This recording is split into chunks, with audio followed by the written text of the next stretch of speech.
Então, muito boa tarde, Sr. Ministro. Em primeiro lugar, agradecer a sua disponibilidade e a sua presença. Caras e caros colegas, quer os presentes fisicamente, quer aqueles que nos seguem por videoconferência e que são o deputado António Cunha, Cristina Mendes da Silva, Edith Estrela, Fabíola Cardoso, Isabel Neto, Francisco Pereira Oliveira, Carlos Brás, Sónia Fertuzinhos, Bacelar de Vasconcelos, Sérgio Marques e Tiago Barbosa Ribeiro. Esta nossa audição tem na agenda 2 pontos: a apresentação das prioridades da presidência portuguesa do Conselho da União e uma discussão sobre o acordo finalizado sobre o Brexit. Antes de dar início à reunião, eu perguntava aos diferentes grupos parlamentares, portanto, o que está decidido é que teremos a tradicional grelha, que comporta 3 rondas, a primeira de 6 minutos, a segunda de 4 e a terceira de 3. Houve uma troca de informações de 2 minutos, 6, 4, 2. Houve uma troca informal de opiniões, no sentido de, eventualmente, podermos reduzir um pouco, e eu gostaria de saber se há consenso sobre isso. Portanto, a certa altura das informações que fui recebendo, pareceu-me haver consenso em reduzir em 2 minutos a primeira ronda e num minuto a segunda. O que quer dizer que teríamos uma ronda de 4, outra de 3, outra de 2 minutos. Pergunto se há alguém que objete, porque, havendo uma única objeção que seja, fica sem efeito esta proposta contemporizadora e que procura ter em conta o adiantado da hora.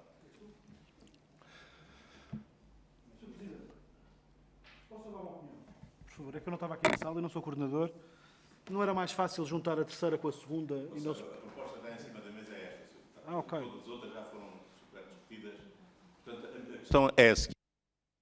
Temos o calendário tradicional, 6 minutos, 4 minutos, 2, ou reduzimos um pouco a primeira e a segunda ronda e teríamos 4 minutos na primeira, 3 minutos na segunda, 2 minutos na terceira.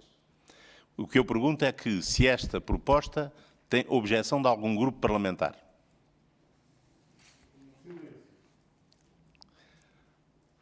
Se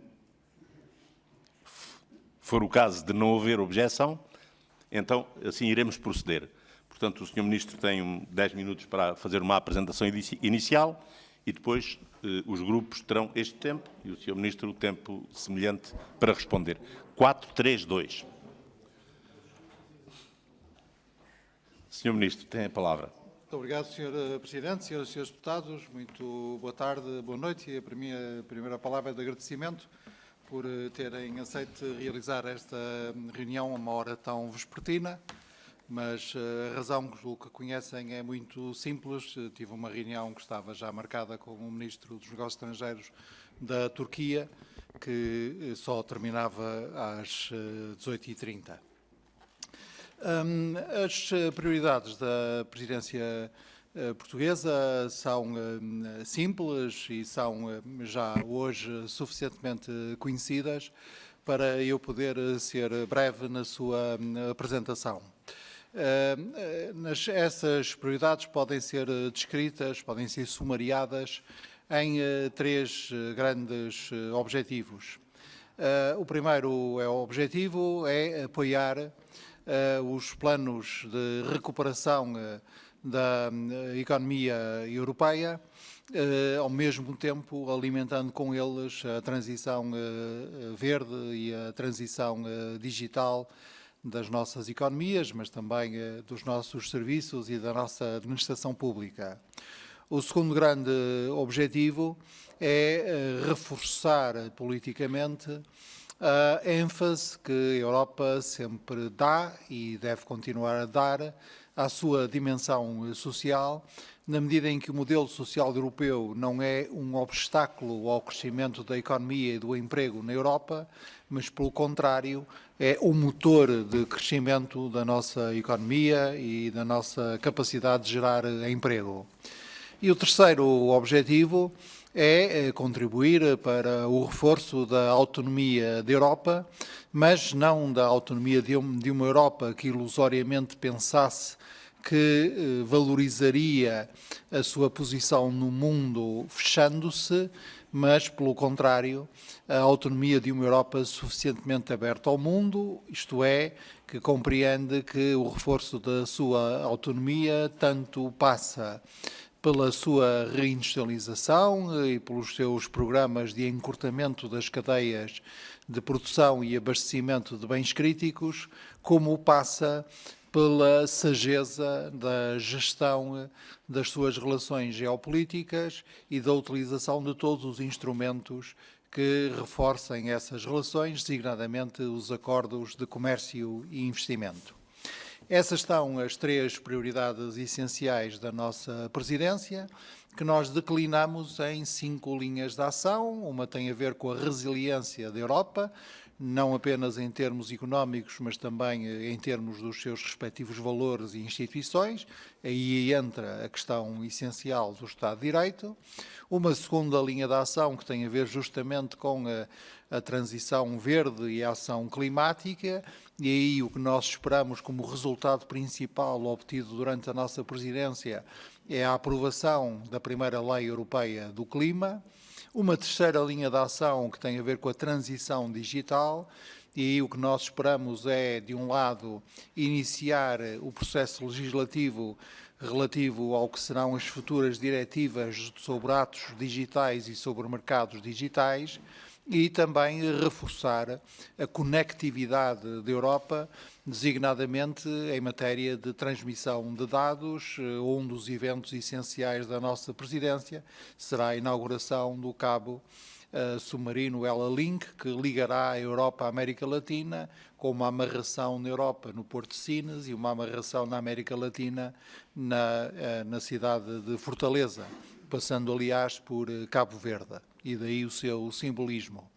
A quarta linha de ação diz respeito à dimensão social, e aí a principal realização da nossa presidência será a Cimeira Social do Porto, composta de uma conferência de alto nível reunindo as instituições europeias, os governos dos Estados-membros e os parceiros sociais, e do Conselho Europeu Informal do Porto, que será dedicado justamente à temática social.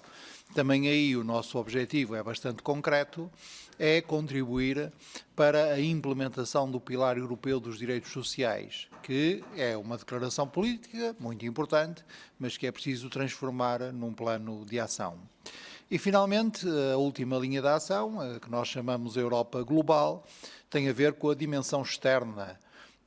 Aí as responsabilidades da presidência rotativa no quadro do Estado do Tratado de Lisboa são muito menores do que era tradicional acontecer antes do Tratado de Lisboa, mas mesmo assim nós organizaremos a reunião dos líderes europeus com a Índia e contribuiremos para a preparação e organização da Cimeira com a África e para a conclusão de acordos comerciais muito importantes com países ou grupos de países latino-americanos. Uma das tarefas da nossa presidência terá a ver com o acordo de comércio e cooperação celebrado com o Reino Unido. Foi possível chegar a um entendimento com o Reino Unido, aliás, em plena véspera de Natal, e foi possível também obter uma aprovação provisória desse acordo, de maneira que o acordo está em vigor. Mas é preciso finalizar o processo de aprovação do acordo, agora com o consentimento formal por parte do Parlamento Europeu. O calendário estabelece, portanto, o nosso objetivo em termos de calendário é consegui-lo até ao dia 28 de fevereiro. Não é naturalmente uma responsabilidade direta da presidência, o processo está agora com o Parlamento Europeu. Aliás, o processo ainda está em revisão jurídico-linguística e depois irá para o Parlamento Europeu, mas compete à presidência, no âmbito das suas competências, favorecer o processo de aprovação. Não é essa apenas a única responsabilidade da presidência do Conselho em matéria de relações com o Reino Unido. Nós temos 2 outras responsabilidades muito importantes e essas assumimos diretamente. Uma é com a Comissão Europeia proceder às negociações subsequentes em matéria de serviços financeiros, em matéria de cooperação na transmissão e na utilização de dados, em matéria de cotas de pescas, ainda há negociações a fazer com o Reino Unido subsequentes ao acordo provisório de comércio e cooperação que nós estabelecemos. A outra responsabilidade é também direta da presidência do Conselho, é o acompanhamento, portanto, a monitorização da aplicação do acordo de saída, que tem dimensões muito relevantes, quer para Portugal, quer para o conjunto da União Europeia, das quais eu destacaria o acompanhamento da evolução da situação na ilha da Irlanda, portanto, o alinhamento regulamentar da Irlanda do Norte com a Irlanda e a necessidade de garantir as condições de continuação de aplicação dos acordos de Sexta-feira Santa, de um lado, e do outro lado, o estabelecido no acordo de saída sobre os direitos de cidadãos europeus no Reino Unido e britânicos na Europa. O acordo de comércio e cooperação com o Reino Unido significa o acordo comercial mais abrangente até agora celebrado pela União Europeia. E esse facto deve ser valorizado. É um acordo estabelecido na base de um alinhamento regulamentar muito robusto, é um acordo que permite a livre circulação de bens sem tarifas nem cotas e que reduz ao mínimo possível as formalidades alfandegárias dessa circulação entre Estados que agora já não pertencem nem ao mesmo mercado, nem à mesma União Aduaneira. E, portanto, dentro desse limite, o Reino Unido agora é um país terceiro, o nosso objetivo de ter o menor número possível, a carga a mais baixa carga possível de burocracia ou de formalidades alfandegárias no comércio de bens entre os dois blocos foi atingida. Do ponto de vista da componente de pescas, que é sempre uma componente muito importante e não tenho a mínima dúvida de que vários Estados-membros serão muito cuidadosos na análise agora do texto, não se pode dizer que tenha havido nenhum prejuízo para os interesses portugueses. O que significa que, ao olhar do governo português, o acordo é amplamente satisfatório pelo seu conteúdo económico, pelo seu alcance geopolítico, pelo facto de evitar a disrupção que nós teríamos se ele não tivesse sido conseguido e também pelo sinal que dá e que é muito importante e assim concluo. Ao mesmo tempo que com a nova administração Biden, o nosso grande parceiro anglo-saxónico, um dos nossos, se reencontra com a Europa, o outro grande parceiro anglo-saxónico, que é o Reino Unido, mantém-se ligado à Europa. Muito obrigado. Muito obrigado, Sr. Ministro, pela forma tão objetiva e sucinta como expôs estes dois tão importantes e atuais assuntos da nossa agenda política. E irei, portanto, dar a palavra agora aos grupos parlamentares, recordando que, nesta primeira ronda, disporão de 4 minutos e o Sr. Ministro de igual tempo para responder. Dou a palavra, em primeiro lugar, à Sra. Deputada Edith Estrela, que nos segue por videoconferência.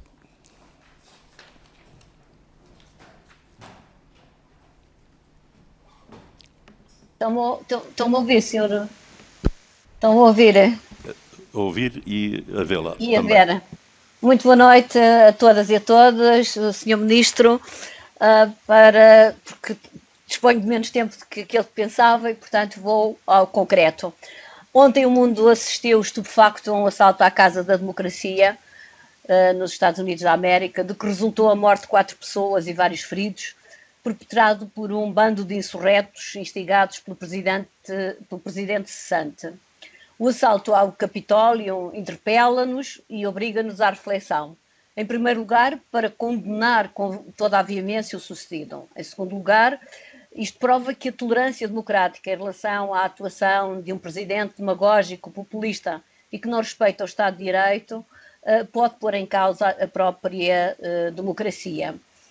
A lição a tirar é que a democracia tem de ser permanentemente defendida e que devemos ter tolerância zero em relação ao populismo, à xenofobia, à desinformação e a todas as formas de desrespeito pelo Estado de Direito. A história, de facto, recomenda-nos prudente vigilância. Basta retrocedermos em 1933, a altura em que o ataque incendiário ao Reichstag queimou a democracia alemã, pois permitiu a Hitler consolidar o seu poder. Sr. Ministro, por tudo isto, é cada vez mais importante promover a Europa dos valores, gravados na pedra pelos fundadores, guardiã da democracia e do Estado de Direito. Estou certa de que a presidência portuguesa da União Europeia será exemplar também neste domínio e que não deixará de ter presente o que se passa nos Estados Unidos no diálogo com os países, alguns dos quais aqui já foram referidos pelo Sr. Ministro, designadamente com a Índia, com a China e com a Rússia. É importante para o mundo e para a Europa que os Estados Unidos da América recuperem o prestígio perdido com a administração Trump. Toda a gente sabe que a presidência portuguesa decorre num contexto de grande incerteza e singularidade, num contexto de grave crise sanitária, económica e social. E, portanto, vai ser necessário combater a pandemia, recuperar a economia sem sabermos quando é que se voltará à normalidade, ao mesmo tempo que também tem de proceder à distribuição das vacinas. Eu sei que não vai ser tarefa fácil, mas também tenho a certeza que, à semelhança do passado, esta presidência vai ser coroada de êxito. Sr. Ministro, tendo em conta aquilo que eu disse de forma abreviada em relação ao que se passa nos Estados Unidos, pergunto se há a possibilidade de uma cimeira presencial entre a União Europeia e os Estados Unidos no decurso da presidência portuguesa. Em segundo lugar, sobre a Cimeira Social do Porto, que vai ser de facto um grande evento e que terá a maior importância, uma vez que vai consolidar e alargar o pilar europeu dos direitos sociais. Pergunto ao Sr. Ministro se será possível aprovar a diretiva sobre salários mínimos adequados durante a PPUE. Por último, sobre o plano de recuperação e resiliência que Portugal apresentou atempadamente à União Europeia e que o Sr. Ministro já nos disse que era um dos mais avançados, eu pergunto, tendo em conta que a ratificação só se poderá fazer depois de aprovados todos os planos dos 27 Estados-membros, quando é que é expectável que Portugal comece a receber as verbas europeias? Ou seja, tendo em conta que só depois de aprovados todos os planos dos 27 Estados-membros é que a Comissão Europeia ficará habilitada a ir ao mercado para obter os 750 mil milhões de euros previstos para o plano de recuperação e resiliência portanto, se toda esta tramitação se vai permitir que ainda durante a presidência portuguesa nós Portugal possa aceder às verbas europeias. Muito obrigada, Sr. Ministro, e muito obrigada, Sr. Presidente. Julgo que ultrapassei ligeiramente o meu tempo. Obrigado, Sra. Deputada. Para aquilo que é habitual, fez enormes progressos. Sr. Ministro, dispõe de 4 minutos para responder. Muito obrigado, Sr. Presidente. Agradeço muito as questões levantadas pela Sra. Deputada Edith Estrela e responderei telegraficamente a todas. Primeiro, sobre o Rule of Law, será uma das prioridades da nossa presidência. Nós temos 3 mecanismos paralelos em prática.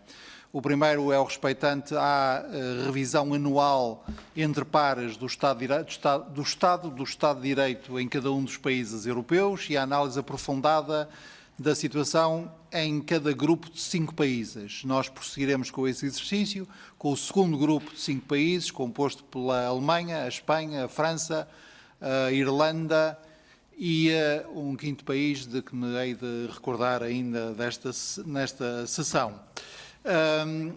Quanto ao segundo mecanismo, que é a aplicação do artigo 7º, como sabem, há 2 processos em curso, um contra a Polónia e outro contra a Hungria, e nós prosseguiremos com os trabalhos relativos à aplicação desse artigo durante a nossa presidência. O 5º país que vai ser sujeito a uma análise aprofundada do Estado de Direito durante a nossa presidência é a Grécia.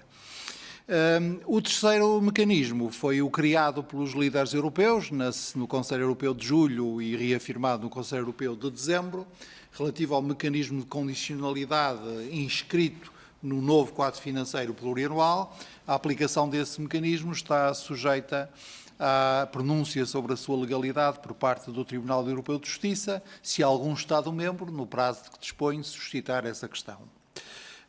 Quanto à possibilidade, à pergunta sobre se é possível uma cimeira presidencial União Europeia-Estados Unidos durante a nossa presidência, a resposta é sim, é possível. Não é certo, até porque isso não depende de nós, mas sim do Presidente do Conselho Europeu, mas o Presidente do Conselho Europeu está a fazer todos os esforços para que isso seja possível. É também possível que nós possamos avançar bastante na discussão da diretiva sobre os salários mínimos, sobre o quadro regulamentar europeu sobre salários mínimos. A Comissão apresentou uma proposta que nos parece bastante equilibrada e nós trabalharemos de modo a que se possa formar no Conselho a maioria qualificada e indispensável para que a diretiva possa aprovar. A diretiva suscita muitas dificuldades, por razões diferentes, aliás, em parte antagónicas, mas que acabam por convergir.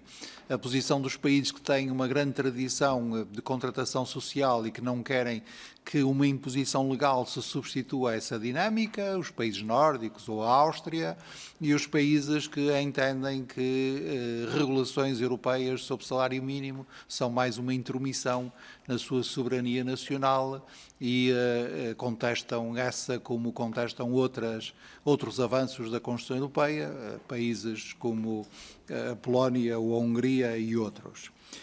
Finalmente, a pergunta sobre os tempos de aprovação do Plano de Recuperação e Resiliência.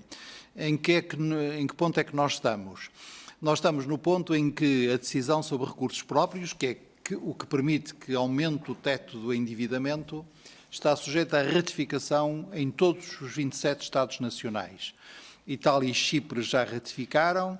O Governo português conta apresentar muito brevemente à Assembleia da República a proposta de resolução para essa ratificação e nós esperamos que, ao longo deste inverno, a ratificação se consiga fazer em todos os 27 Estados-membros. A partir daí, como bem disse a Sra. Deputada, a Comissão pode emitir a dívida. Ao mesmo tempo, estamos já a discutir tecnicamente com a Comissão o conteúdo do nosso Plano Nacional. De modo a que, logo que a ratificação seja feita e, portanto, o regulamento esteja em vigor, possamos apresentar formalmente o nosso plano, que terá de ser sujeito a uma avaliação da Comissão em 2 meses e a uma aprovação do Conselho num mês. O que quer dizer que a nossa melhor expectativa é que possamos, ao longo da primavera, iniciar a aprovação de vários planos nacionais, entre os quais se contará certamente o português. Muito obrigado. Obrigado, Sr. Ministro. E dou de imediato a palavra ao Sr. Deputado Duarte Marques, do Grupo Parlamentar do PSD. Muito obrigado, Sr. Presidente, Srs. e Srs. Deputados. Sr. Ministro, em primeiro lugar, em nome do PSD, a primeira palavra que gostava de lhe deixar era desejar boa sorte para a presidência portuguesa, que é bastante importante não só para a União Europeia, mas também para Portugal, e contar com toda a solidariedade do PSD nesta matéria. Mas, Sr. Ministro, hoje há um tema que eu não podia deixar escapar, tendo em conta a sua relevância europeia, a sua participação do contexto europeu e, sobretudo, o seu papel aqui como Ministro dos Negócios Estrangeiros e responsável pela imagem externa de Portugal. Hoje, mais do que nunca, é importante lembrar que não se ataca apenas a democracia quando se ocupa de forma javarda o Capitólio, como todos estaremos de acordo. Por vezes, as mais simples declarações políticas minam a confiança das pessoas e a solidez das democracias. As declarações do Primeiro-Ministro hoje sobre 3 dirigentes do PSD, a quem acusaram de traição, são uma vergonha e aprofundam o embaraço português com este caso do Procurador, cuja responsabilidade é única e exclusivamente do Governo português. Achar que um caso destes não tem relevância é que é, na sua essência, uma traição ao Estado de Direito. E, neste caso, o inimigo de Portugal é o próprio Primeiro-Ministro, cuja sua atuação face a este caso põe Portugal mal visto lá fora. A democracia constrói-se todos os dias. E a forma como o Governo tem lidado com este processo fez despertar os maiores pesadelos de alguns europeus que se falava antigamente dos inimigos do povo. Porque não há cá inimigos. bons e maus nesta história. O Governo tem uma responsabilidade e a oposição tem a responsabilidade de escrutinar e criticar. Portanto, o que aconteceu hoje em Portugal também é um atentado à democracia que nós não devemos esquecer, nem perdoar e jamais passar em claro. E o Sr. Ministro, como responsável pela imagem externa do Governo português e de Portugal, tem também uma responsabilidade de evitar que casos como este aconteçam e também defender aquele que é o papel da Reper portuguesa, que tem tanta gente boa, mas que neste caso também acaba por ficar prejudicada no quadro da atuação da presidência portuguesa. Sr. Ministro, vamos à presidência portuguesa. Portugal vai ter na sua mão um conjunto de dossiês fundamentais. Já ouvimos a sua posição sobre a resposta à crise europeia. Há um tema que eu aproveito para começar já, portanto, aqui o Presidente da Comissão, que pouca gente tem falado, que também vai cair nas mãos da Presidência Portuguesa a reforma da PAC, um dossiê fundamental para Portugal, e tem sido dada pouca relevância por parte, não só do Governo português, mas pelo menos na comunicação política sobre este assunto. Relativamente aos recursos próprios, a Alemanha deixou, no fundo, a decisão tomada. O Sr. Ministro já disse que Portugal iria ser mais o operacionalizador daquilo que a presidência alemã conseguiu, mas a pergunta que se coloca desde já, e o Sr. Ministro sabe a importância disto, é quando é que o Governo prevê apresentar no Parlamento o pedido de ratificação da decisão sobre os recursos próprios? Como é que vai ser esse processo? Como é que vai funcionar? Digo com isto que sabemos da ambição da presidência portuguesa e o destaque que já deu, e já falou dos direitos sociais, e a importância que tem a Cimeira do Porto, onde vai juntar toda a gente, para tentar ultrapassar de alguma forma o fracasso da Declaração de Gotemburgo, e aqui vê-se uma novidade importante, que é ter objetivos claros. Relativamente ao dossiê climático, que o Parlamento hoje discutiu durante toda a tarde, era importante garantir, Sr. Ministro, que este novo objetivo dos 55% em 2030 não traz custos para a Europa em termos da ambição de todos os países. Porque há um conjunto alargado de leis que vai ter que ser adaptado e o mercado e as empresas precisam de tempo para se adaptar rapidamente, e aqui é importante que isto não tenha grandes custos e que não obrigue alguns países a ficar para trás e haja aqui uma espécie também de dumping ambiental dentro da Europa. Relativamente ao digital, o Governo português vai começar as negociações das regras da economia digital e, sobretudo, para a definição da economia dos dados, um conjunto alargado de regras éticas na área da inteligência artificial, por exemplo, ou muito em voga, a Ato Europeu Digital. Portugal pode ter aqui uma marca importante, porque a legislação que for criada pode ser muito relevante para o futuro da Europa e também para o futuro da economia portuguesa. Portugal pode ter aqui uma presença importante e decisiva naquilo que muitos chamam, ou que se chama, o Ato Europeu Digital, que irá discutir qual é a responsabilidade também destas plataformas quanto aos conteúdos que são partilhados. Mas mais importante que regras e legislações é saber que a discussão que vai começar com a presidência portuguesa sobre a estratégia europeia para a década digital e que a Comissão vai apresentar em março e para a qual Portugal tem que estar preparado. Sr. Presidente, peço-lhe só mais uma tolerância para lhe dizer, falar de uma ou duas situações que me parecem importantes. Primeiro, o que é que Portugal quer fazer na sua presidência quanto àquela que é a autonomia estratégica da Europa em matéria de recursos, não estar tão dependente da China e dos Estados Unidos em algumas matérias, e sobre o aprofundamento da Europa na área da saúde. O que é que Portugal quer fazer em relação a isto? Terminava, Sr. Presidente, não me leva a mal, com uma palavra sobre a Cimeira UE-África. Como não teve lugar com a presidência alemã, como era esperado, Portugal vai ter a Cimeira com a Índia, se o Governo ainda está empenhado em tentar que ela se realize, porque é importante, e tão importante para Portugal e para a lusofonia, e o Sr. Presidente terminava com uma palavra muito simples sobre aquilo que pode ser também a nossa ambição. Portugal pode marcar aqui a agenda europeia. Portugal não é só o único responsável pelo sucesso destes 6 meses. Portugal não vai decidir tudo sozinho. Portugal apenas lidera a coordenação das reuniões, mas pode pôr aqui uma marca importante, e o desejo que fazemos é que a ambição do Governo tenha correspondência, obviamente, nos sucessos da presidência portuguesa para os portugueses e para os europeus. Muito obrigado. Obrigado, Sr. Deputado. Peço. Fui quase obrigado a concedê-la. É agora a vez do Sr. Ministro responder, por favor. Muito obrigado, Sr. Presidente. Agradeço também muitas questões do Sr. Deputado Duarte Marques e as suas palavras iniciais, que sei que são sinceras, e responderei ao mesmo ritmo para ver se consigo responder a tudo. Em relação ao caso do Procurador Europeu, na minha modesta opinião, o que prejudica a imagem de Portugal é o empolamento, esse sim intencional, em relação ao significado de 2 lapsos, que qualquer pessoa sensata compreende que são lapsos. Em relação à reforma da PAC, ela é muito importante. A questão, para termos todos a mesma informação, põe-se nestes termos. Estão neste momento aprovados 2 regulamentos provisórios que asseguram a continuidade da política agrícola comum nos próximos 2 anos. Mas a reforma da PAC implica a aprovação de 3 regulamentos que ainda estão em discussão e será a responsabilidade da presidência portuguesa concluir a sua discussão. E queremos mesmo concluí-la durante a nossa presidência, porque isso é que significará a reforma da PAC. E essa reforma é necessária para que os países possam desenvolver as suas estratégias nacionais no horizonte 2023, não só modernizando os respectivos setores agrícolas, como aproximando mais os objetivos de produção e segurança alimentar dos objetivos de sustentabilidade. Em relação aos recursos próprios, o Governo tenciona, como eu disse, apresentar à Assembleia da República tão brevemente quanto possível, espero durante a próxima semana ou na semana seguinte, a proposta de resolução para a ratificação e o Governo sabe que a Assembleia da República será igualmente célere na aprovação dessa proposta de resolução para que o Sr. Presidente da República a possa depois aprovar formalmente. Quanto aos objetivos do clima, compreendo as preocupações do Sr. Deputado, mas por isso mesmo é que existe um novo mecanismo da transição justa, que se destina justamente a financiar, a apoiar financiamento dos países que têm que fazer um maior esforço porque hoje estão mais dependentes do carvão como fonte de energia. Portugal também beneficiará desse mecanismo de transição justa e também é responsabilidade da presidência portuguesa, conduzir os trílogos finais para a aprovação do respectivo regulamento.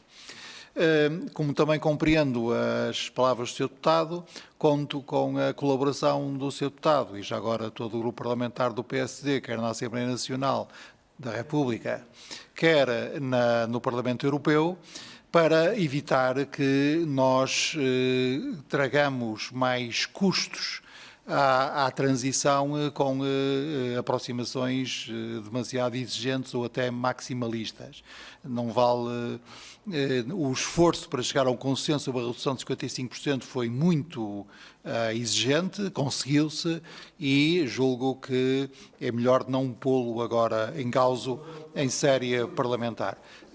Sim, mas ainda o Partido Socialista não me colocou essa questão, portanto ainda não posso responder e sei que o Sr. Deputado levaria a mal se eu respondendo assim estivesse a usar como interlocutor o Partido Socialista. Em relação à questão do encurtamento das cadeias de produção, essa é também uma questão muito importante e por isso mesmo é que são decisivas as revisões que ocorrerão durante a nossa presidência ou se iniciarão durante a nossa presidência, as revisões da política comercial da União Europeia, da política de concorrência da União Europeia e da política industrial da União Europeia.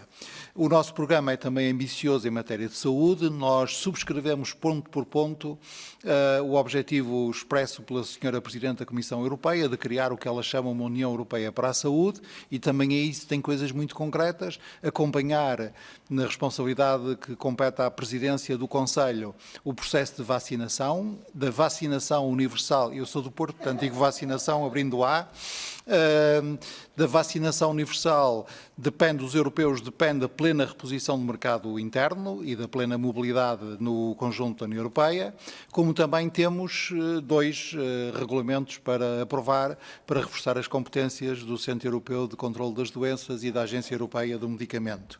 Também participaremos na preparação e a organização da Cimeira União Europeia-União Africana, designadamente fazendo em Lisboa, com o Banco Europeu de Investimentos, o Fórum sobre o Crescimento Verde em África, participando na iniciativa francesa de maio e acompanhando o Presidente do Conselho Europeu nos termos, nas datas e nos locais em que ele, em combinação com os seus contrapartes africanos, convocar a Cimeira, porque é essa a sua responsabilidade, sua dele. Muito obrigado. Muito obrigado, Sr. Ministro. Respondi a tudo. Muito obrigado, Sr. Ministro.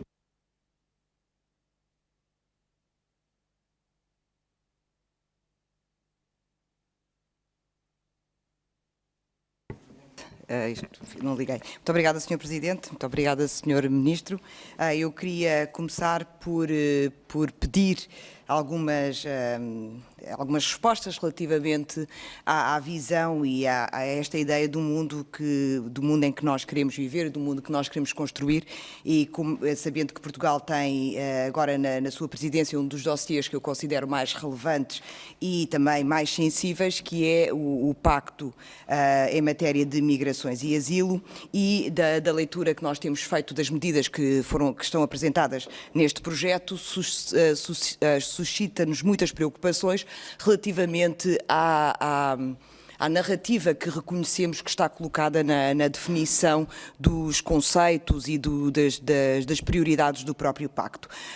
As pessoas estrangeiras que procuram a União Europeia estão apresentadas em algumas das medidas como sendo aquelas que é necessário fazer uma distinção clara entre aquelas que têm o direito a ficar e aquelas que devem ser afastadas. E aqui o Pacto das Migrações, em matéria de migrações e asilo, parece responder só à parte do asilo e não ter respostas concretas relativamente a vias seguras para as migrações e também qual é a perspectiva ou como é que se concebe, qual é o papel que a União Europeia reserva para as pessoas estrangeiras que querem viver na União e como é que vai responder a essa necessidade. Portanto, por outro lado, apesar de se centrar no asilo, na nossa opinião, centra-se na desconfiança relativamente às pessoas requerentes de asilo. Essa desconfiança é consubstanciada nas ideias de que há um abuso dos processos de asilo e que as pessoas estrangeiras que são requerentes de asilo procuram retardar os seus processos de retorno aos seus países de origem. Portanto, e isto é reiterado e apresentado muitas vezes na apresentação, e eu queria saber qual é o papel como é que Portugal vai usar a oportunidade que tem de fazer estas correções para trazer uma visão efetivamente mais humana e mais humanitária das migrações, e que as migrações não sejam vistas como sendo um expediente, ou seja, o conceito de migrações que não seja visto como um expediente que é usado por pessoas desonestas para chegarem ao continente europeu. Portanto, sendo que o continente europeu é apresentado como um continente de grandes oportunidades, que as pessoas procuram como um espaço de democracia, um espaço de justiça e um espaço de igualdade. Contudo, não há uma coincidência, ou não se consegue encontrar, na nossa opinião, nos decretos, esta coincidência entre este espaço de justiça, de igualdade e de democracia para as pessoas que vivem na Europa, para as pessoas que fogem da guerra, que fogem de perseguições, que procuram melhores condições de vida no espaço europeu. E é preciso fazer coincidir estas duas realidades para, efetivamente, esta oportunidade de criar medidas mais humanas e mais humanitárias seja cumprida. Portanto, e há aqui um conjunto de preocupações que eu vou tentar, no pouco tempo que me resta, dizer muito rapidamente, que tem a ver com peço desculpa, a lição ou o que se aprendeu dos processos que a partir de 2015 dos grandes afluxos de pessoas migrantes, como é que se vai responder a estes momentos de grande afluxo, quais é que são as medidas concretas que vão ser implementadas para efetivamente respeitar os direitos humanos das pessoas migrantes e garantir condições de vida. Outro também há uns mecanismos de triagem que vão ser implementados nas fronteiras, como é que nós vamos aqui, mais uma vez, respeitar os direitos humanos, qual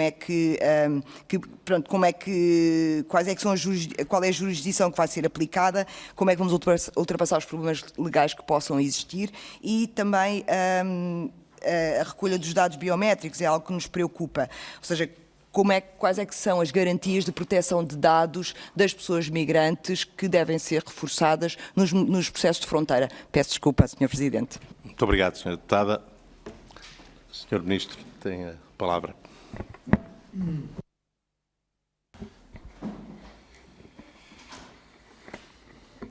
Muito obrigado, Sr. Presidente. Muito obrigado, Sra. Deputada. Como julgo que a Sra. Deputada sabe, eu até vou um pouco mais longe do que a Sra. Deputada vai, porque não só considero que é muito importante tratar a questão do acolhimento dos requerentes de asilo e dos refugiados nos termos da lei humanitária internacional e, portanto, não é uma faculdade de um Estado, é uma obrigação moral e legal de um Estado, tratar adequadamente os requerentes de asilo e os refugiados podem ser refugiados porque fogem de guerras, mas também podem ser refugiados porque a sua vida está em perigo nos países de origem, não porque haja guerras, mas porque haja, por exemplo, um período de seca ou uma situação climática extrema, uma calamidade que ponha também a sua vida em risco. Portanto, não só defendo isso, como também defendo que, em relação mesmo à gestão das migrações e das chamadas migrações ilegais ou irregulares, também aí a gestão não pode ser apenas administrativista, também tem de ser uma gestão humanista, não tem de ser apenas securitária, porque uma grande parte dos migrantes que fizeram a Europa do pós-guerra foram migrantes irregulares e o facto de as migrações serem ilegais não torna ilegais as pessoas, porque as pessoas não são ilegais. Os migrantes irregulares têm direitos como os outros, devem ser tratados e respeitados esses seus direitos e, portanto, eu vou até um pouco mais longe que a senhora deputada. E por isso mesmo entendo que este dossiê é muito difícil, é um dossiê muito divisivo, é um dossiê em que as visões até éticas, para além de ideológicas, filosóficas e políticas, entre os diferentes governos chegam a ser extremas. Como sabe, há, do meu ponto de vista, infelizmente, governos na atual União Europeia que não só dizem que associam os fluxos de migrantes a ameaças securitárias, como até alguns chegam a dizer que migrantes são ou não aceitáveis dependendo da cor da sua pele, do seu credo religioso, da sua origem nacional ou da sua pertença étnica. E há outros governos, como felizmente são a larga maioria, incluindo o governo português, que, pelo contrário, acham não só que a migração é uma realidade incontornável da história da humanidade, como é um fator positivo da história da humanidade. E se nós temos que defender as nossas fronteiras, se nós temos que assegurar um matching possível, portanto, o encontro possível entre a nossa própria dinâmica do mercado de trabalho e a nossa dinâmica migratória, devemos fazer isso no respeito dos direitos humanos e devemos fazer isso com inteligência ou, pelo menos, com racionalidade.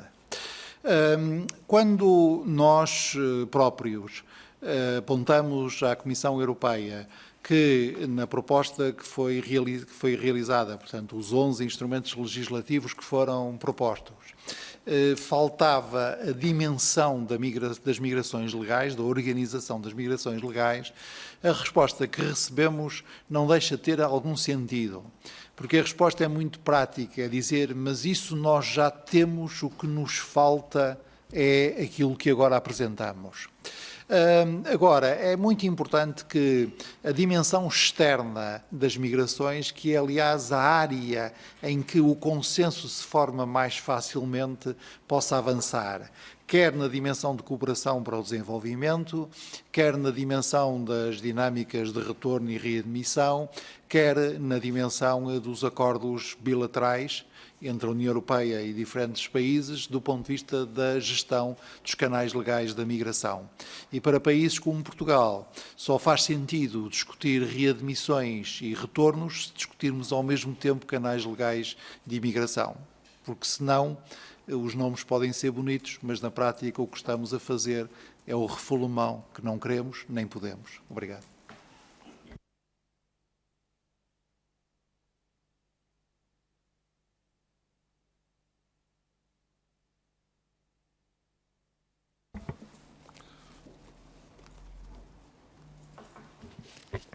Muito obrigado, Sr. Presidente.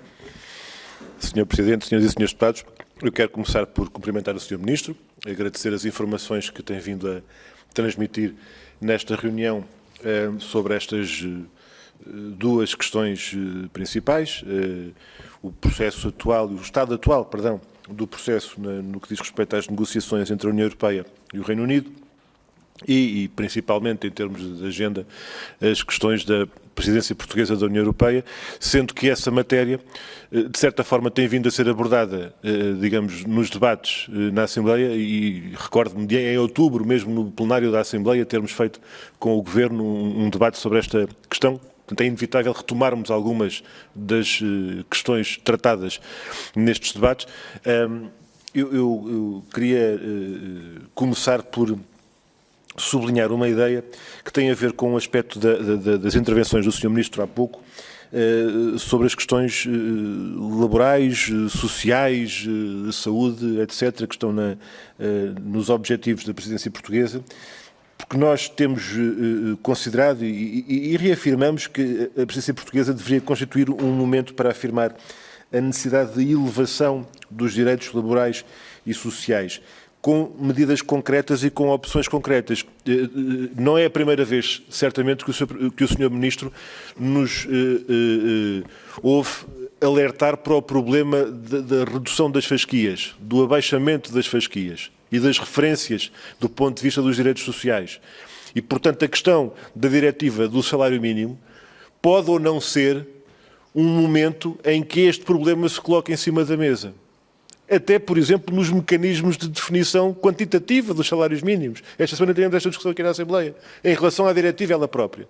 E qual é a abordagem que a presidência portuguesa, que o governo português, tem em relação a essa matéria. Porque há medidas concretas que nós defendemos que, consagrando uma efetiva convergência no progresso das normas laborais e sociais, que o Pilar Europeu dos Direitos Sociais, assim chamado, não garante, devem antes contribuir para a elaboração de um pacto de progresso social e pelo emprego que vise o pleno emprego na Europa, a criação e promoção de emprego com direitos, a defesa da contratação coletiva, a dinamização do emprego público, a erradicação da precariedade, a valorização salarial, a redução do horário de trabalho sem perda de salário. E um conjunto de opções que é preciso sublinhar, desde logo também a defesa, capacitação e reforço do Serviço Nacional de Saúde, que não são compatíveis com intenções em curso de criar uma espécie de mercado europeu da saúde. E eu pergunto-lhe, Sr. Ministro, se admite que aquilo que tem vindo a ser explicitamente afirmado na defesa da chamada União Europeia para a saúde pode correr o risco que nós divisamos, nós daqui conseguimos ver, de uma ideia implícita, tanto verificada noutros setores, da criação, afinal, de um mercado europeu de saúde. Duas perguntas ainda, de forma breve. Uma que tem a ver com o processo de reforma da PAC, que é para nós também uma questão crucial no que diz respeito às opções que existem pela frente nos próximos tempos. A pergunta concreta, tendo em conta a importância de defender a produção nacional e uma inversão até, eu diria, das políticas que têm presidido e das opções que têm presidido, é esta política agrícola comum, mas em concreto sobre estes regulamentos a elaborar, 3, ao que percebi. Qual o ponto de situação, portanto, o que há a fazer, o que está a ser feito, que objetivos e horizontes objetivos do Governo, quer em termos de processo, quer em termos de conteúdo. E mesmo a terminar, uma questão sobre a relação com o Reino Unido no domínio do digital, em que aquilo que se coloca sobre a utilização de dados levanta aqui um aspecto que é a própria concepção dos dados pessoais como bem transacionável. Recordem-se desta discussão certamente que tivemos a propósito do TTIP, e eu pergunto qual é a perspectiva que está colocada relativamente a essa matéria. Na segunda ronda eu irei tratar de outras questões que a exiguidade de tempo não me permitia abordar nesta pergunta. Não é para hierarquizar temas, mas na segunda ronda continuaremos. Obrigado, Sr. Presidente. Muito obrigado, Sr. Deputado. Sr. Ministro, tem agora a palavra para responder. Muito obrigado, Sr. Presidente. Agradeço também as questões colocadas pelo Sr. Deputado Bruno Dias, mas começo por um lamento, que aliás é extensivo a todos os Srs. Deputados. Os Srs. Deputados desta Comissão são pessoas muito experimentadas e muito qualificadas e abusam da minha ingenuidade para me colocarem questões que melhor colocariam aos ministros setoriais respectivos. Mas a minha ingenuidade é tanta que eu até me atrevo a responder. Portanto, em relação à União Europeia para a Saúde, Esse é um propósito e, na minha opinião, é também uma necessidade. Se não houvesse uma dinâmica europeia para a saúde, neste momento apenas como coordenação assumida pela Comissão Europeia, nós não teríamos vacinas. Ponto. Não teríamos ainda vacinas. Porque foi a dimensão da encomenda da Comissão Europeia e o facto dela ser dirigida a seis diferentes consórcios de laboratórios de inovação e empresas de produção e distribuição, que permitiu, como agora toda a gente gosta de dizer, alavancar não só o esforço de descoberta, como o esforço de produção e distribuição. Se não fosse a União Europeia para a Saúde, se não fosse a coordenação europeia para a saúde, nós neste momento viveríamos uma situação que escandalizaria o Sr. Deputado Bruno Dias, como me escandalizaria a mim, em proporções iguais, que seria uma situação na qual os países mais ricos estariam a vacinar com as doses que compraram e impedindo com isso os países menos ricos da União Europeia de vacinar ao mesmo tempo. E foi uma decisão dos líderes europeus e da Comissão Europeia que impôs o critério do pró-rata meramente demográfico para organizar a distribuição de vacinas que nós encomendamos em conjunto, que estamos a distribuir em conjunto e que estamos a aplicar em conjunto. Mas é preciso também a coordenação deste processo, porque nós só retomaremos plenamente o mercado interno e a livre circulação, não no dia em que o primeiro Estado-membro concluir o seu processo de vacinação universal, mas sim no dia em que o último Estado-membro o fazer. É como na tropa, o que conta é o ponto em que está o último soldado do pelotão, portanto é à beira dele que vai o sargento, e não à beira dos que vão à frente. E, portanto, é esta coordenação europeia que se sucedeu, aliás, a uma época em que nós descobrimos que éramos rivais. Não só não tínhamos as máscaras, as aragatoas, os ventiladores de que necessitávamos, como andávamos a guerrear uns aos outros e, na prática, a impedir o funcionamento da livre concorrência no interior da União Europeia, com países a proibirem as suas empresas de vender a outros países, e essa foi uma das lições mais importantes que nós retiramos da pandemia. E, por isso, a União Europeia para a Saúde não é a constituição do mercado europeu para a saúde, pelo menos como sua primeira prioridade, é mesmo a institucionalização e o aprofundamento desta coordenação que tão importante foi para que a nossa capacidade de resposta sanitária fosse aquela que é hoje. Os 3 regulamentos cuja aprovação fará a reforma da PAC estão neste momento em processo de trílogos, portanto estão em parte avançada, o Conselho já chegou a acordo sobre eles e neste momento trabalha-se com o Parlamento Europeu. Há várias questões que são colocadas, algumas pelo Parlamento Europeu, há famílias políticas no Parlamento Europeu que entendem que esta reforma da agricultura não é suficientemente verde. O Sr. Presidente da Comissão poderia explicar muito melhor que eu que como este argumento é, do nosso ponto de vista, julgo que posso dizer assim, falso, e para além do mais, podendo parecer um argumento do bom lado, tem como consequência ajudar objetivamente aqueles que querem manter a atual PAC e a sua desigualdade a favor do Pilar 1 e, portanto, a favor da agricultura comercial propriamente dita e dos interesses específicos de certos Estados-membros, em desfavor da lógica do desenvolvimento rural e de uma distribuição mais equitativa de recursos que são de nós todos. Acho que aprendi bem com a convivência com o Sr. Presidente noutro contexto.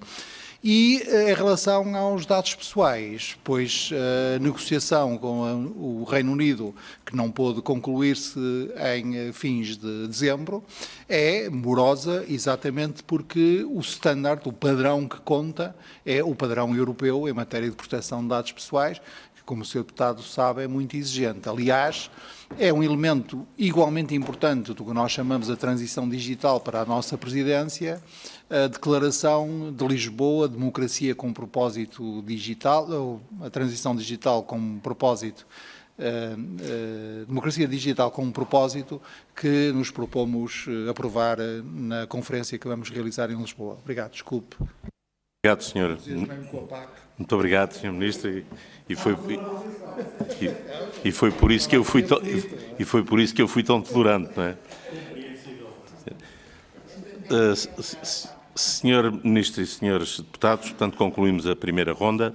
Vamos de imediato passar à segunda, como decidimos no início, cada grupo parlamentar disporá de 3 minutos. E dou, em primeiro lugar, a palavra ao Sr. Deputado Paulo Pisco, do Grupo Parlamentar do PS. Tem a palavra, Sr. Muito obrigado, Sr. Presidente. Eu começo também por desejar ao Sr. Ministro, ao Governo e a Portugal maior sorte e sucesso para a presidência portuguesa da União Europeia. É muito importante que a presidência corra bem e que todos nós tenhamos consciência de que podemos e devemos dar o nosso contributo para que isso aconteça. O Sr. Ministro referiu que uma das tarefas que, nos termos em que o referiu, que a presidência portuguesa tem também é dar continuidade ao acordo sobre o Brexit e, não obstante o acordo ter sido uma mais-valia para a União Europeia, foi muito importante que tenha havido um acordo. Não ter havido um acordo seria algo catastrófico e depois arrastaria a própria União Europeia em questões de litígio que seriam de todo indesejáveis, mas aquilo que queria perguntar ao Sr. Ministro, desde já, é se acha que este acordo foi efetivamente um bom acordo e que defende os interesses da Europa e dos europeus. Michel Barnier dizia que no processo de negociações não se tratava de punir o Reino Unido, tratava-se sim de proteger os interesses da Europa e os interesses dos europeus. E, portanto, isto é muito importante e isto remete-nos também para uma das fases das negociações, que tem a ver com o level playing field, que acho que se pode traduzir como o conjunto de regras que foi definido para que se possa evitar que haja uma concorrência desleal, o que faz com que este acordo seja um acordo muito mais robusto do que aquele que existe relativamente a outros países. No entanto, relativamente àquilo que ficou acordado, ainda é relativamente pouco àquilo que ainda falta acordar e, portanto, aqui há aspectos que são importantes relativamente à presidência portuguesa da União Europeia. Mas, mesmo assim, aquele slogan que foi tirado das negociações de 0 cotas e 0 tarifas, sendo importante, não é tudo, na medida em que haverá algumas barreiras também de natureza burocrática e de natureza alfandegária, alguns problemas que ainda não foram devidamente cautelados. Têm surgido notícias, por exemplo, de faturas inesperadas de IVA para consumidores europeus que compraram produtos a empresas inglesas ou multas nos caminhões que entram no Reino Unido por causa das formalidades burocráticas. Isso são problemas que agora estão a surgir. Portanto, relativamente a este aspecto, quais vão ser, então, as outras formalidades, as formalidades burocráticas, as dificuldades, porque muitas empresas começam a fazer contas e, eventualmente, até a pensar se vale a pena ou não continuar a comercializar com o Reino Unido. Um outro aspecto que eu queria referir tem a ver, já está a esgotar-se o meu tempo, tem a ver com o facto de haver agora uma nova leva de negociações, designadamente a todos aqueles setores que ficaram de fora, o setor dos serviços, que representa cerca de 80% do PIB britânico, que ficou de fora, os serviços financeiros também, e o que é que se espera deste tipo de negociações, se haverá o mesmo tipo de dificuldades ou não que houve na primeira fase das negociações que desembocou no acordo de saída. Finalmente, uma questão sobre os cidadãos da União Europeia. Não obstante ter havido um processo de legalização através dos pedidos de residência de muitos dos cidadãos, há um conjunto muito grande ainda de cidadãos, de pessoas com maiores vulnerabilidades, os filhos dos cidadãos europeus que estão no Reino Unido, as pessoas que estão detidas, as pessoas que estão isoladas, que têm dificuldades de acesso a todos os mecanismos de obtenção do estatuto, e, portanto, vai ser muito importante que haja um grande acompanhamento relativamente a todos estes cidadãos. Mas, numa outra dimensão, as novas políticas migratórias do Reino Unido são muito seletivas e são muito restritivas e vão querer que apenas os cidadãos, ou sobretudo os cidadãos que tenham qualificações possam ter a prioridade e o acesso à ida para o Reino Unido e, por exemplo, setores como a saúde, que que são fundamentais, se isto não vai criar uma concorrência desleal relativamente à Europa, sobretudo porque querem aqueles que têm grandes qualificações, mas fecham a porta aos cidadãos que não têm os mesmos tipos de qualificações, e queria também ouvir o Sr. Ministro sobre isso e sobre o que é que a Presidência vai fazer para acompanhar estes temas. Muito obrigado. Muito obrigado, Sr. Presidente, pela tolerância. Tem agora a palavra o Sr. Deputado Carlos Gonçalves, do Grupo Parlamentar do PSD. Sr. Presidente, muito obrigado. Sr. Ministro, eu vou abordar realmente a questão do Brexit, e após 4 anos de avanços, de recuos, de incertezas, in extremis foi conseguido um acordo de saída do Reino Unido da União Europeia. É realmente um mal menor, mas foi um grande compromisso e foi uma negociação difícil, mas uma negociação que foi um claro teste à unidade e à coordenação europeia. Eu acho que esta unidade e esta coesão ainda ficou mais demonstrada do facto dos diferentes países-membros confiarem a negociação a um único representante. Eu acho que esta coordenação que houve, independentemente de haver países que a momentos dados da negociação tinham opiniões bem diferentes, releva algo importante, é que a Europa demonstrou com esta coesão que, se calhar, em termos de política externa, devia ter esta coesão, muito particularmente com o Bloco que acabou de falar no início da sua intervenção, por exemplo, nas questões com os Estados Unidos e com a China. E, portanto, eu acho que isto, independentemente do acordo em si, a forma como a União Europeia e os países-membros atuaram, demonstrou que é possível encontrar também em política externa uma coesão importante. Eu tenho pouco tempo, não vou abordar aqui um conjunto de temas. O Sr. Feliz falou das pescas, há alguns armadores em Portugal preocupados, mas há 2 temas que, no tempo que me resta, que eu quero aqui levantar. Uma delas com a economia.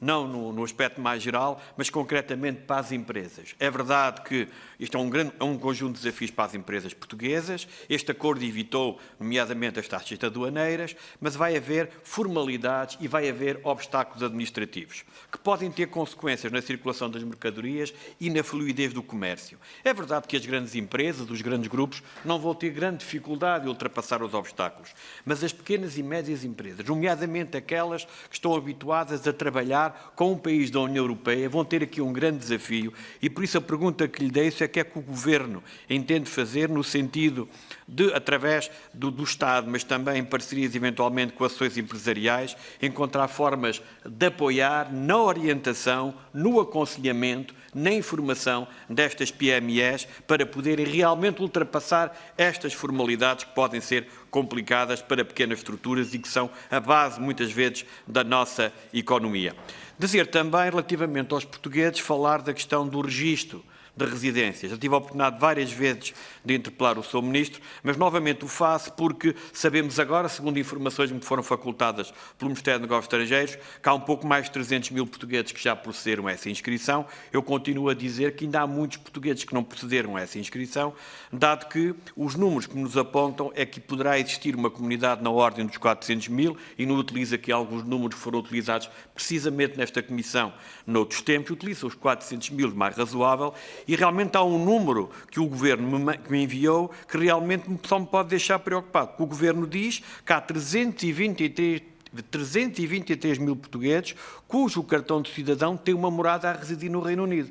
Ambos sabemos, e o deputado Paulo Pisco também sabe, que nós tivemos sempre grandes dificuldades de atendimento nos consulados, e muitos portugueses a residir no Reino Unido optaram por fazer os documentos em Portugal e têm muitas vezes morado em Portugal. O que quer dizer que o horizonte dos 400 mil pode mesmo ser esse o verdadeiro horizonte, e temos dezenas de milhares de portugueses que poderão não se inscrever. E o apelo que eu faço, tal e qual como os britânicos fizeram em Portugal, em relação aos seus cidadãos, com publicidade institucional nos maiores órgãos de comunicação social, que Portugal também faça uma publicidade institucional no sentido de apelar para todos os portugueses residentes no Reino Unido, até ao próximo mês de junho, procedam ao seu registro para evitar, já tivemos a oportunidade até de tocar impressões sobre isso numa última reunião, de termos um conjunto de casos sociais de pessoas que não podem continuar a residir no Reino Unido. A última nota que eu queria aqui deixar tem a ver com a questão do Erasmus e da mobilidade de estudantes, nomeadamente dos estudantes europeus, para o Reino Unido.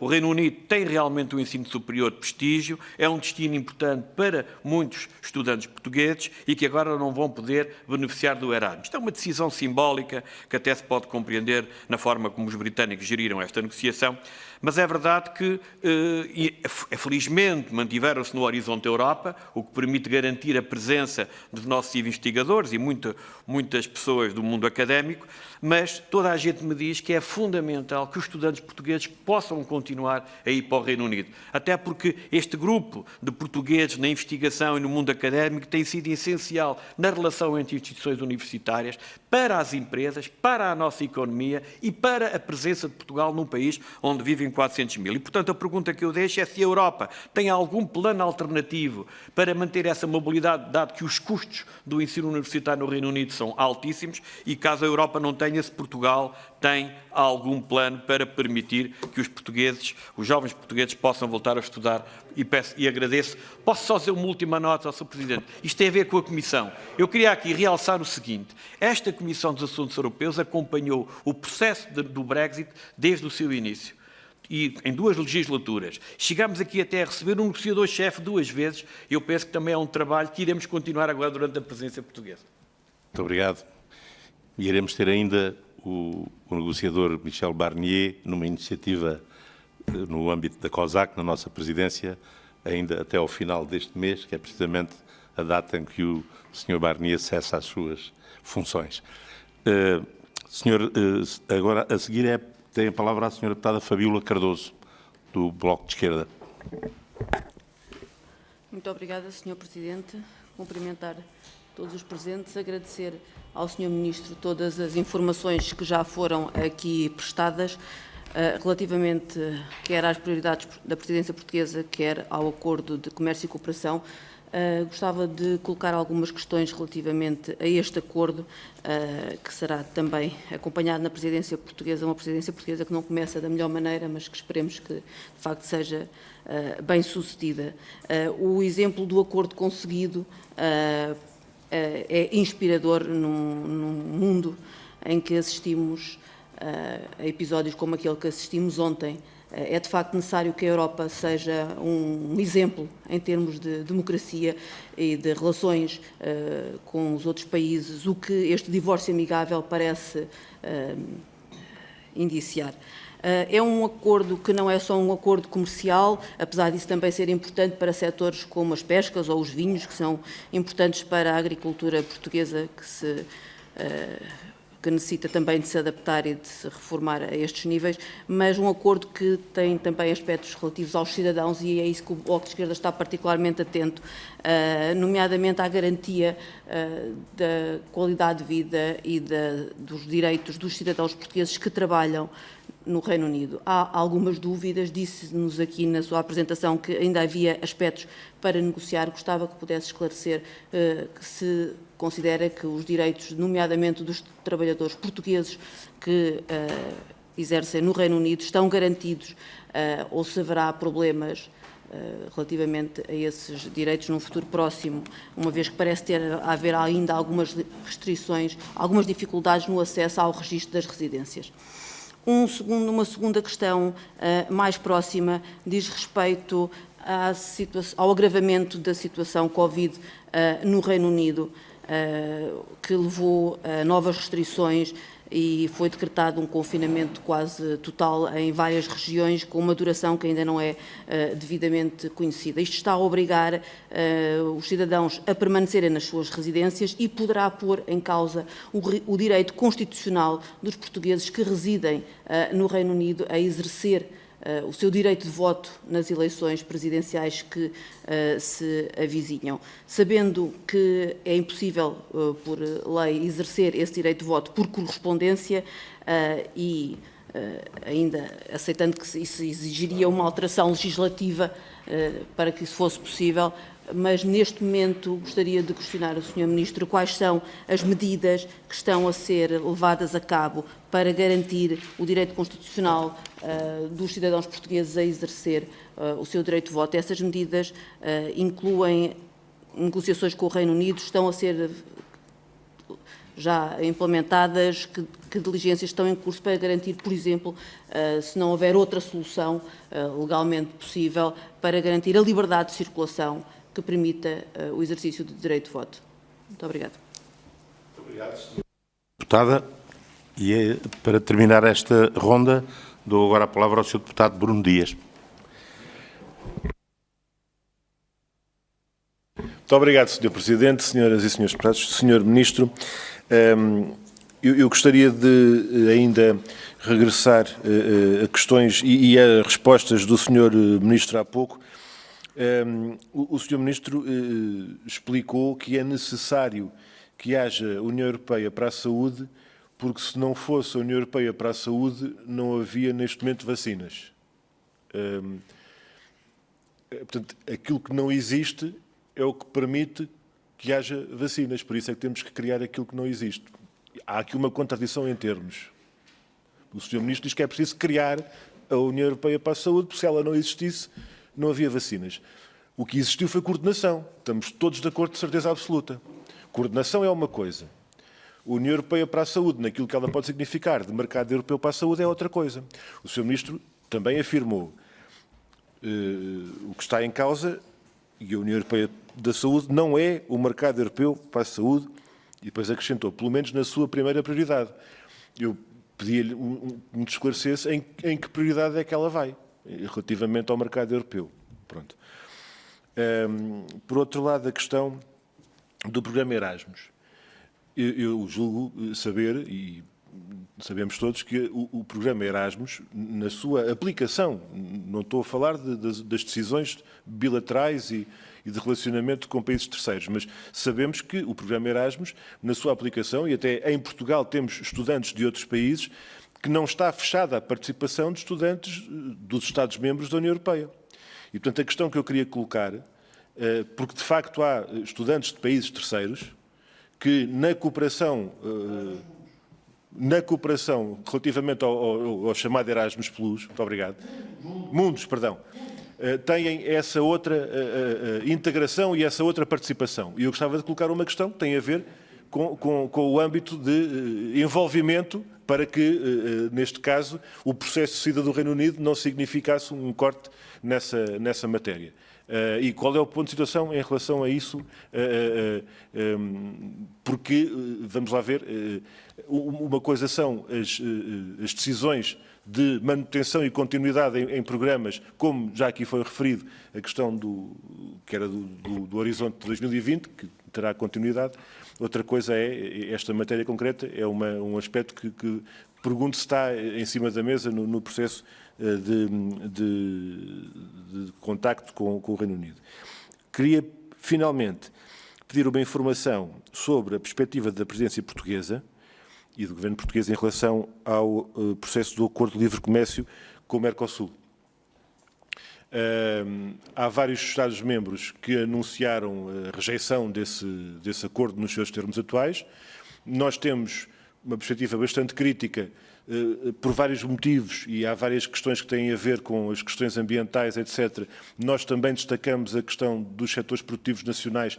Há setores que são particularmente vulneráveis ao impacto desse acordo, caso entrasse em efeitos, tal como está previsto, e, portanto, havendo países que já anunciaram a sua rejeição, estando Portugal, como é conhecido, o governo português, entre os países que ativamente têm defendido que se avance no sentido da sua aprovação, qual é a perspectiva neste momento que o Governo coloca nessa matéria? Muito obrigado.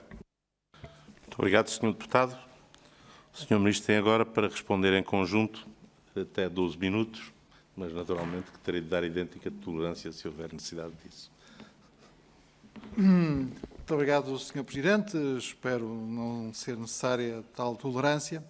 Agradeço as questões colocadas pelo Sr. Deputado Paulo Pisco, pelo Sr. Deputado Carlos Gonçalves, a Sra. Deputada Fabíola Cardoso e o Sr. Deputado Bruno Dias, e faço minhas, se ele me permitir, as palavras do Sr. Deputado Carlos Gonçalves, louvando o trabalho da Comissão de Assuntos Europeus no acompanhamento dos processos europeus e, em particular, no acompanhamento do Brexit desde a primeira hora, e tem sido um gosto trabalhar com as senhoras e os senhores deputados.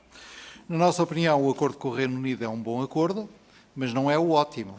O ótimo teria sido o Reino Unido manter-se como Estado-membro da União Europeia. Todas as outras soluções são piores do que essa.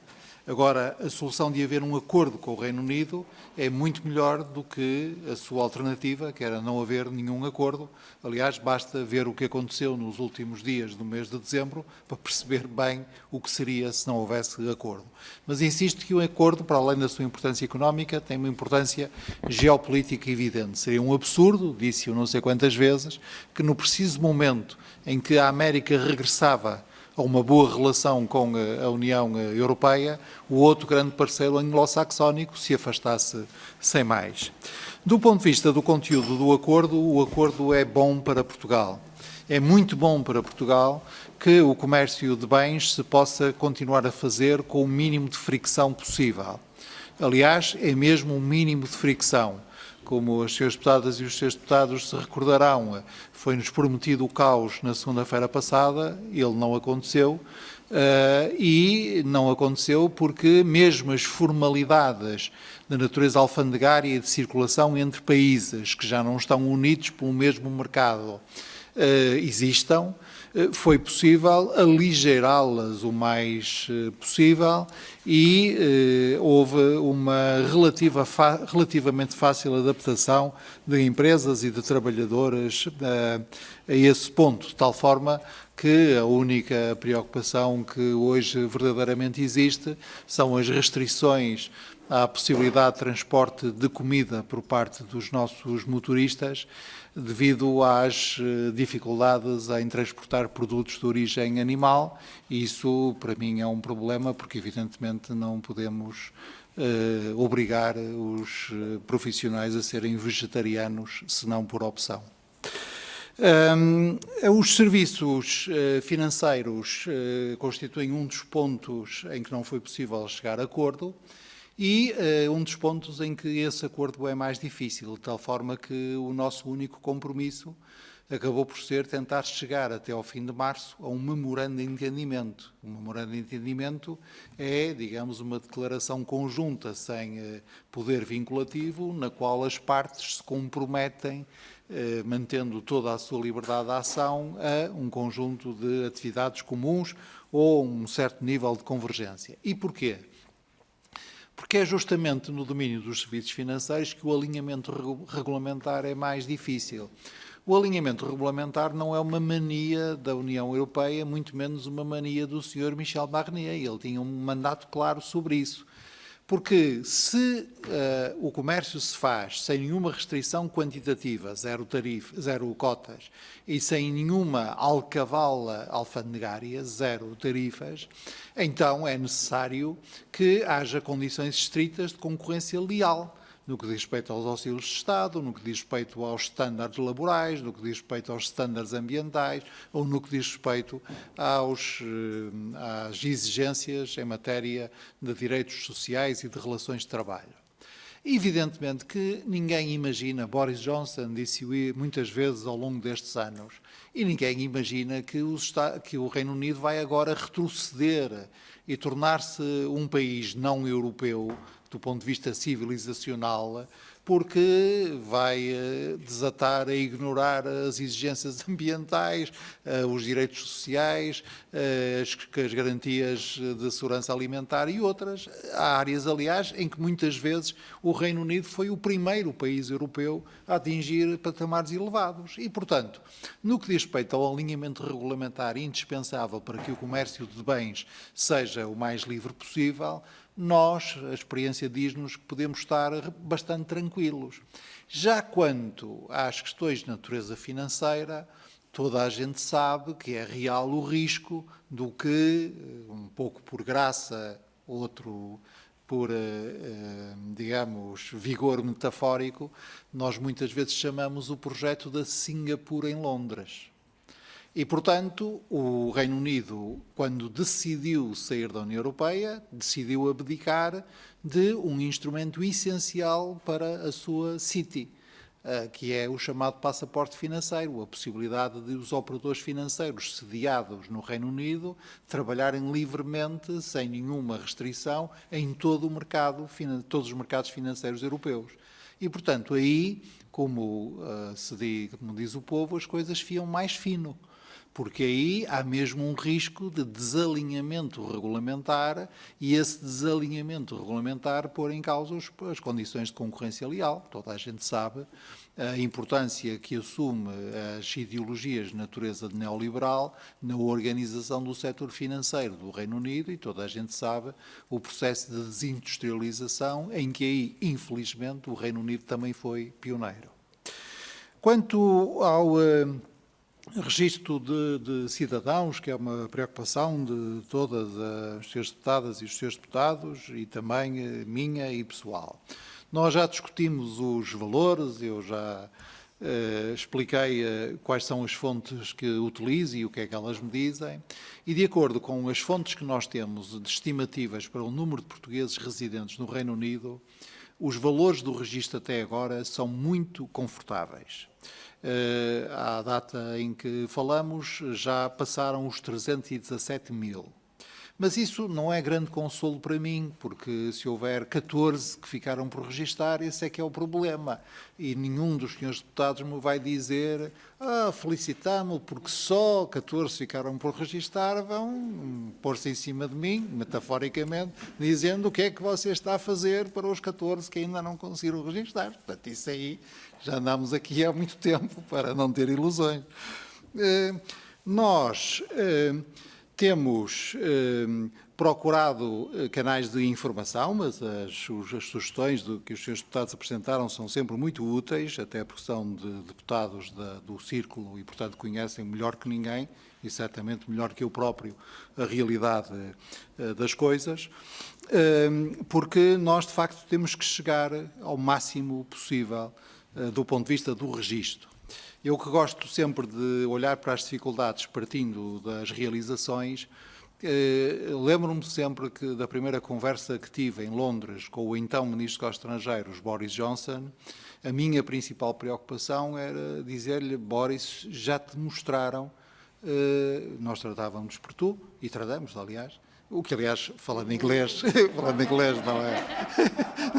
não é. Este foi o meu momento lá para Alice. Mas vamos lá ver, julgo que sabem que Boris Johnson é francófono e, portanto, mesmo quando falamos em francês também falamos por tu. Bom, mas adiante. Disse, já viste o formulário que o teu home office inventou. São 70 e tal páginas e ele não tinha visto. E cumpriu. O que nós acertamos nessa altura, que era um esforço conjunto e dele junto do home office para que o processo de registro fosse gerível, foi cumprido e, aliás, cumprido com grande sabedoria, porque o registro é, de facto, simplificado ao extremo. Agora, temos que ir acompanhando, temos até junho, e, à medida que nos aproximamos do prazo, vamos, para usar agora uma metáfora pescatória, nota-se que já tenho muitas horas hoje, vamos deixar a pesca de arrasto e passar à malha fina, não é? Porque temos que encontrar pessoas a pessoas, designadamente nos setores vulneráveis, como o Sr. Deputado bem disse. A nova política de migrações do Reino Unido, esse é um problema, porque o Reino Unido, como sabem, a campanha do Brexit foi feita muito na base da mobilização para recuperar a soberania na política de migrações. Eu acho a política de migrações que procura reduzir o fluxo migratório à circulação de quadros qualificados errada. É errada do ponto de vista político e é errada do ponto de vista económico. Primeiro, é indutora de brain drain. E quando nós induzimos o brain drain, portanto, deixamos os países sem quadros qualificados, o que é que fazemos? Alimentamos o fluxo migratório desses países, porque eles não têm recursos de capital humano, que é o capital mais essencial de todos. E segundo, porque a realidade mostra sempre que o mercado de emprego, por cada médico que precisa de 30 funcionários, de 40 trabalhadores industriais e de 50 trabalhadores de serviços menos qualificados, aqueles que os profissionais locais já não querem desempenhar. Portanto, vamos ver. Vamos ver em que é que vai ficar a política de migrações do Rei. Faço minhas também, faço o meu elogio do Sr. Deputado Carlos Gonçalves. Andamos a concordar muito, espero não lhe causar embaraços com isso, mas quando se aproximar as eleições a gente diverge o essencial. Quanto quer à unidade da União Europeia, quer ao trabalho excepcional feito pelo Sr. Michel Barnier, e também são minhas as suas preocupações sobre a preparação das empresas. E por isso mesmo é que nós, tendo abandonado o plano de contingência, finalmente em dezembro pude fazer o que tinha dito não sei quantas vezes, era o meu sonho fazer na altura em que o Brexit corria o risco de ser um hard Brexit, que era aprovar um plano de contingência, que aliás vinha apresentar à Comissão dizendo o meu sonho era rasgá-lo, era não ser preciso. Finalmente, em dezembro, nós revimos o plano de contingência e tivemos que rasgá-lo porque já não foi preciso. Mas mesmo assim, o plano de preparação é este. É mesmo assim, já não tendo a contingência, porque houve acordo, mesmo assim o acordo exige preparação das empresas, a AICEP, a Secretaria de Estado dos Assuntos Europeus, a Secretaria de Estado da Internacionalização, juntamente com as associações empresariais, estão a trabalhar nisso. Os estudantes portugueses no Reino Unido continuarão. Foi uma decisão do Reino Unido abandonar o programa Erasmus. O Reino Unido não abandonou o programa Horizonte, coparticipando no seu financiamento, mas alegou que o financiamento exigido para a participação no programa Erasmus não compensava do ponto de vista da análise custo-benefício. Eu acho mais uma vez um erro, mas assim como havia estudantes portugueses no Reino Unido, designadamente uma geração que a si própria se considera muito qualificada e em parte tem razão, que estudaram nas melhores universidades britânicas antes mesmo do Reino Unido ser membro da União Europeia, assim nós continuaremos no plano bilateral a ter esse fluxo porque ele é muito importante. O que... Sim. Não há aqui disrupções de nenhum motivo.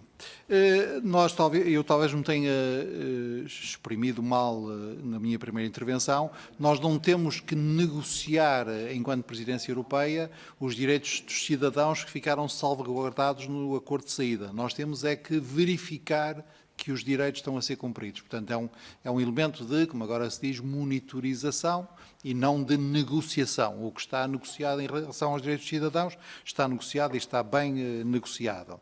O que aconteceu ontem em Washington é evidentemente um episódio lamentável. Eu aproveito a referência que a Sra. Deputada Família Cardoso fez para lembrar que, ao contrário do que os atlanticistas extremos gostam de dizer, há diferenças nos valores entre a Europa e os Estados Unidos. Para nós é inconcebível as pessoas andarem armadas na rua, para nós é inconcebível aplicar-se a pena de morte, para nós até é inconcebível a aplicação de penas de perpétua, de penas cuja duração é superior à esperança de vida de qualquer cidadão, e há muitas outras coisas em que os nossos valores se distinguem dos valores americanos. E por isso também é que a autonomia da Europa é indispensável, como bem diz hoje, numa entrevista no Jornal Português, o Presidente do Conselho Europeu. Nós queremos ser parceiros dos Estados Unidos, mas é uma parceria entre iguais, não somos o ator menor na relação transatlântica. Eu não tenho condições, como a Sra. Deputada sabe, eu falo com toda a franqueza, para lhe responder com precisão hoje à questão que suscitou sobre as condições de exercício de voto. Em todos os quadros de confinamento na Europa continental que eu conheço, o confinamento não se aplica ao exercício de liberdades políticas, entre as quais o direito de voto. Mas como o Reino Unido é anglo-saxónico, e eu não gosto de dizer, cometer mesmo colapsos, senão o Sr. Deputado Duarte Marques é capaz de fazer um charivari, estou a brincar consigo, prefiro verificar antes de lhe responder. O Erasmus Mundus aplica-se à nossa relação com países que têm um nível de desenvolvimento inferior ao nosso. E não é esse o caso da nossa relação com os Estados Unidos. A aprovação do acordo do Mercosul é um dos objetivos da Presidência. Não creio que vá ser possível concluí-lo totalmente na nossa Presidência, mas espero que haja avanços significativos. E, finalmente, Sr. deputado Presidente da Comissão me der licença, vamos então à questão principal com que o Sr. deputado Bruno Dias me embaraça. O mercado europeu, a Constituição do mercado europeu é uma prioridade e não é ilegítima. Quando nós pedimos à Agência Europeia do Medicamento que seja mais célere na aprovação das vacinas, estamos a trabalhar para que melhorem as condições do mercado europeu do medicamento e, portanto, também aí a Europa seja mais autónoma em relação, por exemplo, à Índia. Neste momento, 90% das substâncias ativas dos medicamentos que nós consumimos são todas produzidas na Índia. Nós não queremos que a Índia deixe de produzir, mas queremos reequilibrar as coisas. A questão que me embaraça é essa terrovaia, para falar bom português, o Sr. deputado Bruno Dias diz, então você diz que ainda não há União Europeia para a Saúde e é preciso criá-la, e ao mesmo tempo diz que sem a União Europeia para a Saúde não teria havido vacinas. O Sr. deputado... O Sr. Pois, Sr. deputado, porque nós não podemos ter uma concepção puramente heideggeriana do ser. O ser não precisa de ser um ser aqui, um Dasein, para existir. Podemos convocar Platão e dizer que a ideia de ser é já ela própria o ser. E, portanto, quando nós dizemos que queremos criar a União Europeia para a Saúde, queremos dizer que queremos institucionalizar a coordenação que tão necessária foi. O próprio Lenin, quando fez aquela crítica devastadora do chamado empiriocriticismo, explicou, na minha opinião, bem, que a abordagem da realidade das coisas não tinha que ser puramente empirista. Não é preciso que a coisa exista fisicamente para que ela exista enquanto potência. É, portanto, nesse sentido que eu me permito repetir que a União Europeia para a Saúde, que já está cá, precisa de ser formalizada de ideia a constituir um ser ou de uma potência, como dizia o meu querido Aristóteles, transformar-se numa realidade. O modelo social europeu já existia antes de haver pilares sociais. Senhor Ministro. Portanto, eu creio... Não tem...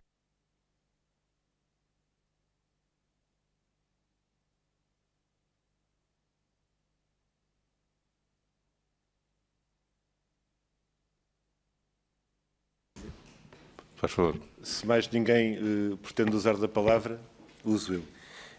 Muito obrigado, Sr. Ministro. Eu julgo que a hora não é a melhor para ironias. Eu agradeço a sua resposta.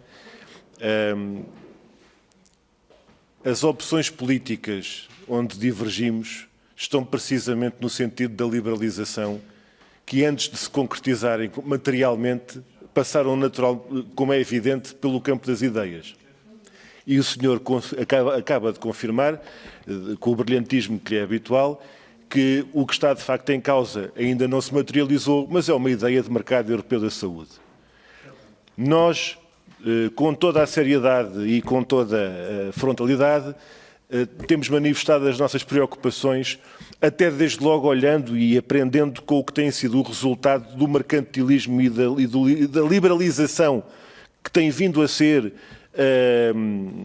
a palavra de ordem em vários setores da vida nos serviços públicos da Europa. No nosso país, sabemos bem o que foram os resultados dessas opções liberalizadoras do ponto de vista dos serviços públicos, ou por via das medidas ditas austeritárias, ou por via do sentido da dinamização dos mercados, nos respectivos setores. E, portanto,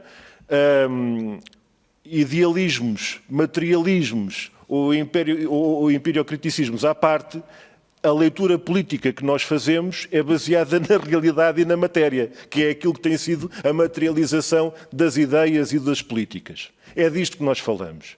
Não posso deixar de observar, esclarecido que está, digamos, as nossas perspectivas, não posso deixar também de sinalizar uma coisa que há pouco não insisti, digamos assim, que é o risco também aqui, digamos, de as boas afirmações e as boas intenções poderem redundar em riscos concretos e em decisões negativas. E a questão que eu falava há pouco do reduzir ou abaixar da fasquia no que diz respeito aos direitos sociais e laborais, outra matéria. Mesmo a terminar e agradecendo ao Sr. Presidente o que tem a ver com as questões entre, neste caso, a União Europeia, os seus países, mas neste caso aquilo que está colocado na presidência portuguesa e aquilo que se verificou com a gravidade que nós vimos ainda ontem no Capitólio em Washington DC e aquilo que se revela naturalmente de motivo de preocupação e acompanhamento para todos nós, mas sem dualidade de critérios e, mais uma vez, sem ironias, a importância que nós também aqui damos ao respeito pelas soberanias de todos os Estados e países, naturalmente na confiança de que os povos saberão resolver os seus problemas e os seus destinos, mas assumindo naturalmente um propósito de não ingerência e de respeito pelas soberanias dos países todos, não deixando de acompanhar e observando com preocupação as questões que estão colocadas. Muito obrigado, Sr. Presidente. Obrigado. E senhores... Tenho Beatriz Dias, por favor. Muito obrigada, Sr. Presidente. Estou a iniciar o meu vídeo. Eu queria fazer uma pergunta que eu acho que é um tema muito importante e relevante que ainda não foi tratado nesta nossa audição de hoje, que é as medidas que irão ser implementadas, as políticas públicas que vão ser implementadas e como é que vai ser tratado na presidência portuguesa para a promoção de igualdade, de políticas que promovam a igualdade entre homens e mulheres. Eu perdi agora a imagem da sala, eu não sei se me estão a ouvir. Tende de deprimir o botão da imagem, por favor. Estamos a ouvi-la, mas não estamos a vê-la. Ok. Estou a iniciar o meu vídeo, pronto. Eu já tinha tentado, mas não aconteceu. Sabendo que nesta crise pandémica as mulheres, a desigualdade que existia, a desigualdade salarial que existia entre homens e mulheres acentuou-se profundamente durante esta crise pandémica, sendo que as mulheres são aquelas que correm maior risco de pobreza, eu gostava que nós também abordássemos nesta audição este tema e como é que ele irá ser tratado durante a presidência portuguesa da Comissão, que acho que é extremamente relevante pensarmos, e também eu sei que esta parte é mais difícil obter dados, mas o recorte de pertença étnico-racial e também o recorte de estatuto migratório também nos poderá dar muitas informações sobre a desigualdade e sobre as políticas públicas que nós devemos implementar para corrigir esta desigualdade. Eu estou a falar só no caso da desigualdade que afeta mulheres e depois as mulheres migrantes e as mulheres racializadas também serão mais sujeitas a processos de exclusão social e desigualdade, e gostava de trazer também este tema para a discussão que estamos a ter. Muito obrigada, Sr. Presidente, e muito obrigada, Sr. Ministro dos Negócios Estrangeiros. Muito obrigado, Sra. Deputada. E então, Sr. Ministro, para encerrarmos esta nossa audição, tem a palavra para os comentários finais. Muito obrigado. Agradeço as questões colocadas pelos Srs. Deputados Bruno Dias e Beatriz Gomes Dias. E só gostava de dizer que as agendas das temáticas a que se referiram são bastante exigentes ao longo da presidência portuguesa. Na agenda social nós temos, em condições, julgo eu, de ser concluído durante este semestre, o processo legislativo relativo à coordenação dos sistemas de segurança social, o que será particularmente importante para países com comunidades de migrantes significativas, entre os quais, naturalmente, Portugal. A Comissão já apresentou a sua proposta de diretiva sobre um quadro europeu para o salário mínimo e, portanto, a discussão começou, por enquanto ainda acentuando as divergências, o que, aliás, é normal nos estádios primeiros de uma discussão do processo legislativo. A Presidente da Comissão Europeia, no seu discurso inaugural e também na carta de missão ao Comissário dos Assuntos Sociais, indicou que era um seu objetivo, e um objetivo da Comissão a que presida, também uma diretiva sobre um quadro regulamentar europeu para o rendimento mínimo.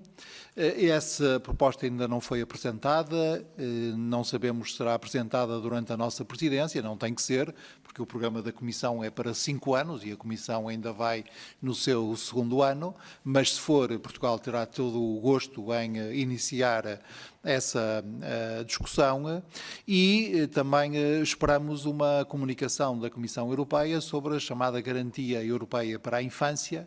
Não será um documento de natureza legislativa, mas será um compromisso político muito importante. E, portanto, estamos a trabalhar em todas essas áreas. A Comissão Europeia apresentará em fevereiro o plano de ação para a implementação do Pilar Europeu dos Direitos Sociais e um dos nossos propósitos na Cimeira Social do Porto é dar orientação e impulso político a essa implementação. No que diz respeito à agenda da igualdade de género, que a Sra. Deputada Beatriz Gomes Dias sabe bem que começa por suscitar discussões a que eu chamaria, sem ironia, nominalistas, porque há uns que recusam o conceito de igualdade de género e dizem que só aceitam o conceito de igualdade entre homens e mulheres. Se por trás dessa discussão nominalista não tivesse uma concepção profundamente arcaica e obsoleta, do meu ponto de vista, sobre o que é realmente a igualdade de género. Na questão da agenda da igualdade de género, nós temos pelo menos 2 instrumentos legislativos importantes a ter em conta.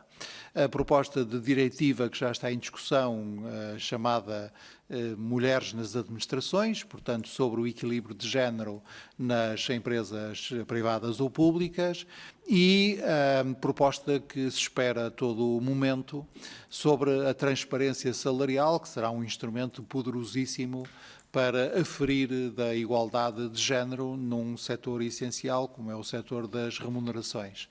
Depois temos as estratégias de igualdade e de não discriminação, que são também muito importantes, e como bem nota a Sra. Deputada Beatriz Gomes Dias, depois é preciso cruzar as questões de género, como por exemplo as questões étnicas e raciais, as questões de discriminação em função de origem social, e para isso as estratégias chamadas de estratégia de integração e inclusão é muito importante, como são importantes as estratégias dirigidas especificamente a minorias, designadamente aquela que já está em discussão relativamente à minoria cigana. Muito obrigado, Sr. Deputado. Sr. Obrigado, Sr. Ministro. Com esta sua intervenção concluímos esta audição, que foi muito útil, muito proveitosa, e eu agradeço o esforço que todos fizeram, um esforço notável de síntese e de objetividade que deveríamos continuar e prosseguir em próximas reuniões. Mais uma vez, Sr. Ministro, muito obrigado pela sua disponibilidade num dia que sei que foi particularmente duro, para alguns de nós também o foi, e até breve, para já, encontrar-nos-emos na próxima segunda-feira, na reunião de presidentes da COSAC. Sim. E depois ainda ter debate em plenário sobre as prioridades da presidência, porque desta vez é nossa. Exatamente, exatamente. E na terça-feira vamos contar igualmente consigo na discussão do programa de trabalho da Comissão para 2021 e veremos certamente continuar a trabalhar com muita proximidade nestes 6 meses mais ainda. Muito obrigado. Está encerrada a reunião.